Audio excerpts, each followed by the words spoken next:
Brain নষ্ট হওয়ার জন্য দায়ী ৫টি খারাপ অভ্যাস। ১. কম ঘুমানো। যারা প্রতিদিন দেরি করে ঘুমায় বা কম ঘুমায় তাদের ব্রেন ঠিকমতো বিশ্রাম পায় না।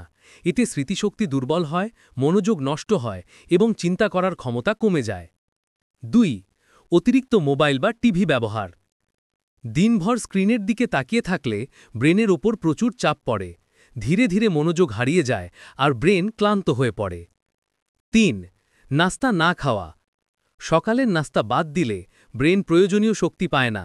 এতে সারাদিন মাথা ভাল লাগে, মনোযোগ থাকে না আর কাজের ইচ্ছাও কমে যায়। ৪.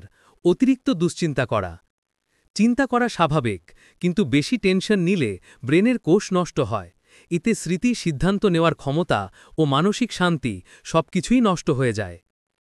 ৫. ব্যায়াম না করা। যারা ব্যায়াম করে না তাদের ব্রেন পর্যাপ্ত অক্সিজেন পায় না। এতে ব্রেন ধীরে কাজ করে, মনোযোগ কমে যায় আর চিন্তা শক্তিও দুর্বল হয়ে পড়ে।